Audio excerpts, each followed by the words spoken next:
राजस्थान में 5 लोकसभा सीटों पर बीजेपी, कांग्रेस और आरएलपी के संभावित प्रत्याशी। जी हां दोस्तों, बड़ी खबर निकलकर सामने आ चुकी है। राजस्थान में 5 विधानसभा सीटों पर उपचुनाव होने जा रहे हैं। इस उपचुनाव में कौन सी पार्टी जीत रही है ये तो जनता ही तय करेगी, लेकिन इस बार दोस्तों यहां पर बड़ी खबर निकलकर आ चुकी है। राजस्थान में लोकसभा चुनाव के परिणाम के करीब 7 परिणाम के बाद 5 सीटों पर विधानसभा सीटें खाली हो गई। इनमें से 3 सीटों पर कांग्रेस, एक सीट पर आरएलपी और बीपीए एक के विधेयक थे। अब इन सीटों पर उपचुनाव होंगे, इसको लेकर अभी से ही तैयारियां तेज हो चुकी हैं। ज्यादातर पार्टियां कांग्रेस मौजूदा पूर्व सांसद बेटे बेटियों को दाव खेल सकती है। दोस्तों से यहाँ पर कौन प्रत्याशी होंगे पूरी जानकारी देंगे। बता दें कि दोस्तों यहाँ पर इस बार कांटे की टक्कर हमें देखने को मिलती हुई साफ तौर पर नजर आ सकते हैं। टोंक जिले की देवरिया उन्नरिया विधानसभा सीट से सचिन पायलट करीब हरीश मीणा लगातार दूसरी बार विधायक चुने गए। इसी के बाद अब इस सीट पर कौन कौन प्रत्याशी होंगे। कांग्रेस के संभावित प्रत्याशियों की बात करें तो कांग्रेस में हरीश मीणा के सांसद बनने के बाद अब पूर्व विधानसभा उपाध्यक्ष रामनारायण मीणा को प्रत्याशी बनाया जा सकता है। मीणा पहले 15 साल पहले इस सीट पर विधायक रह चुके हैं। ऐसे में 50,000 से ज्यादा मीणा वोट वाली इस सीट पर कांग्रेस जातिगत आधार पर साधन दो एक बार फिर मीणा को यहाँ पर टिकट दे सकती हैं। जबकि भारतीय जनता पार्टी की बात करें तो बीजेपी की ओर से यहाँ पर राष्ट्रीय मंत्री अलका गुर्जर देवलिया उन्नरिया विधानसभा सीट के लिए भाजपा की प्रबल दावेदार मानी जा रही है। गुर्जर पिछले लंबे समय से संगठन में काफी सक्रिय रहे। उनके पति नाथू सिंह गुर्जर भी भारतीय जनता पार्टी सरकार में मंत्री रह चुके। इस बार विधानसभा चुनाव के वक्त गुर्जर ने देवलिया विधानसभा सीट पर दावेदारी जीती थी, लेकिन आखिरी वक्त पर पार्टी ने किरोड़ी लाल बैंसला के बेटे विजय बैंसला को टिकट दिया। देवलिया सीट साल 2013 और 2018 तक विधायक रहने वाले राजेंद्र गुर्जर भी टिकट के प्रबल दावेदार माने जा रहे हैं। इस विधानसभा चुनाव में पार्टी ने मौका दिया नहीं था। इसके बाद बड़ी संख्या में कार्यकर्ता जयपुर मुख्यालय पर पहुंचकर विरोध प्रदर्शन भी किया था। कर्नल किरोड़ीलाल बैंसला के बेटे विजय बैंसला भी देवलिया विधानसभा सीट का प्रमुख दावेदार में शामिल। हालांकि विधानसभा चुनाव करारी हार थी, ये उनकी राह में रोड़ा अटका सकती है। बैंसला भी जातिगत समीकरण में साधने में जुटे हैं। वहीं 84 यहाँ दोस्तों भारतीय आदिवासी बीपीए के विधायक राजकुमार रौत के सांसद बनने के बाद डूंगरगढ़ जिले की 84 विधानसभा सीट पर उपचुनाव होंगे। आदिवासी क्षेत्र की 84 विधानसभा सीट पर बीपीए के जीत के बाद जहां भारतीय जनता पार्टी और कांग्रेस एक बार फिर अपनी खोई हुई सियासी जमीन तलाशने में जुट चुके हैं।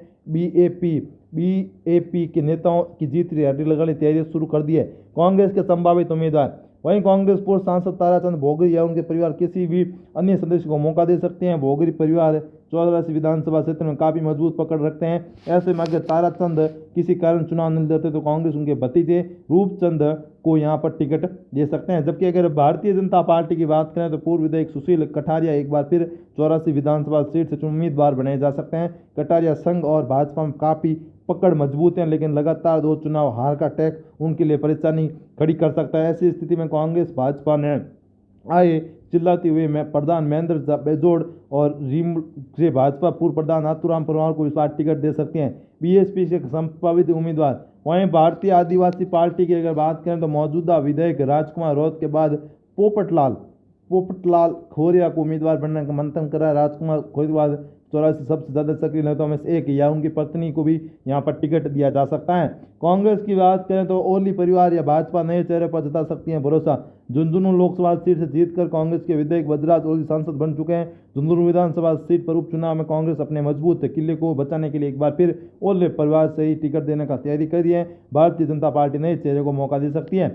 जबकि अगर कांग्रेस की बात करें तो यहाँ पर कांग्रेस ओल के झुंझुनू में यहाँ पर कांग्रेस काफी मजबूत है। अमित के साथ उनकी पत्नी भी यहाँ पर टिकट की दावेदारी है। भाजपा के संभावित उम्मीदवारों की बात करें तो भारतीय जनता पार्टी माली वोट बैंक को साधने के लिए जिला के अध्यक्ष बनवीरी लाल सैनी को मौका दे सकती है। इसके साथ जाट समाज से 3 नेता झुंझुनू बीजेपी की टिकट दावेदार हैं। इनमें से अनुकुलरी विद्याकर पूनिया और शुभकरण चौधरी प्रमुख दावेदार माना जा रहा है। इनमें से यहाँ पर लंबे समय से काफी सक्रिय रहे थे, कहीं ना कहीं यही महत्वपूर्ण है। अगर दोस्ता की बात करें तो दोस्ता से कांग्रेस मुरली लाल मीणा सांसद बन चुके हैं। यहाँ भारतीय जनता पार्टी विधानसभा चुनाव अपनी खोई हुई साख को हासिल करने की कोशिश करेंगी, तो वहीं कांग्रेस पार्टी की फिर से यहाँ पर दोस्ता जीतकर अपनी राजनीति वर्चस्व को कायम रखने का प्रयास करेंगे। अगर कांग्रेस के संभावित उम्मीदवार की बात करें, कांग्रेस इस सीट पर मुल्लाल मीणा की पत्नी सावित्री और बेटे निहार मीणा के नाम पर रिचार्ज करिए। सचिन पायलट के करीबी और पूर्व विधायक जीआर खटावी दोस्ता चुनाव लड़ सकते हैं। हालांकि इसको लेकर अंतिम फैसला पार्टी स्तर पर किया जाएगा। कांग्रेस में राजस्थान यूनिवर्सिटी के महासचिव रहे नरेश मीणा भी दोस्ता सीट पर टिकट के प्रमुख दावेदारों में एक माने जा रहे हैं। लोकसभा चुनाव में ये काफी बड़े बदलाव हुए थे। जबकि अगर दोस्तों यहाँ बात बात करेंगे दोस्तों भारतीय जनता पार्टी की, तो भारतीय जनता पार्टी की ओर से कद्दावर नेता और डॉक्टर किरोड़ीलाल मीणा दोस्तों अपनी राजनीतिक वर्चस्व को कायम रखना चाहते हैं। तो ऐसे में भाजपा किरोड़ीलाल मीणा के भाई जोगाराम मीणा को 2 साल से उम्मीदवार बना सकती है। पूर्व सांसद जसकौर मीणा भी अपने बेटे को अर्चना मीणा की टिकट की डिमांड करी है। इन दोनों में से किसी एक को टिकट मिल सकता है। खियूंसर में देखने को मिल सकता है यहाँ पर त्रिकोणीय मुकाबला। नागौर की खियूंसर विधानसभा सीट के उपचुनाव में सबसे ज्यादा चर्चों में यहाँ पर मुकाबला त्रिकोणीय हो सकता है। माना जा रहा है कि यहाँ पर हनुमान बेनीवाल इंडिया गठबंधन से अलग होकर चुनाव लड़ेंगे। कांग्रेस के संभावित की बात करें तो कांग्रेस डीडवाना के पूर्व विधायक चेतन डुड्डी को टिकट मिलने की प्रबल संभावना है। चेतन लोकसभा चुनाव में पार्टी संगठन में काफी सक्रिय भूमिका निभा चुके हैं, इसको उन्हें को फायदा मिल सकता है। साथ ही पूर्व जिला अध्यक्ष मेघराज सिंह गुज्जर और 2018 में बसपा और 2023 में निर्दलीय चुनाव लड़ चुके दुर्ग सिंह खियूंसर का भी नाम चर्चा में। इसके अलावा नाथूराम मिर्धा के पोते मनीष मिर्धा भी इस बार लोकसभा चुनाव में काफी सक्रिय रहे और उनके भी मौका मिल सकता है। वही खियूंसर उपचुनाव में भाजपा रेवतराम डांगा का नाम सबसे चर्चाओं में। डांगा ने 2023 के चुनाव में हनुमान बेनीवाल को जबरदस्त टक्कर दी थी। मात्र 2069 वोटों से करीबी अंतर से हार मिली थी। रेवतराम डांगा लोकसभा चुनाव में खियूंसर विधानसभा क्षेत्र में भी भाजपा के लिए काफी मेहनत की। खियूंसर उपचुनाव में भाजपा प्रदेश उपाध्यक्ष डॉक्टर ज्योति मिर्धा की चर्चा है। ज्योति मिर्धा हाल ही में लोकसभा चुनाव हारी थी, लेकिन अब नजर आ रहा है। वहीं राष्ट्रीय लोकतंत्र पार्टी से हनुमान बेनीवाल अपनी पत्नी कनिका बेनीवाल को उम्मीदवार बना सकती हैं। 2019 की तरह हनुमान बेनीवाल एक बार फिर अपने भाई पूर्व विधायक नारायण बेनीवाल को मौका दे सकते हैं। वहीं कांग्रेस राष्ट्रीय संगठन महामंत्री केशव वेणुगोपाल केरल के अल्लापुरी लोकसभा सीट से सांसद बने। उनका कार्यकाल 2 जून 2028 तक है। ऐसे में अब उन्हें राजस्थान की राज्यसभा सीट से इस्तीफा देना पड़ेगा। तो ऐसे में खाली होने के बाद राज्यसभा सीट के उपचुनाव कराए देंगे। इसमें एक बार फिर बीजेपी और कांग्रेस आमने सामने होती हुई यहाँ दिखाई दे रही है। जहाँ दोस्तों यहाँ पर कांटे की टक्कर हमें देखने को मिल रही है। लोकसभा चुनाव में यहाँ पर काफ़ी बड़े बदलाव इस बार हो सकते हैं। तो दोस्तों यह वीडियो कैसा लगा कमेंट करके जरूर बताएं। फिर मिलेंगे नए और फ्रेश वीडियो के साथ, तब तक के लिए जय हिंद, वंदे मातरम।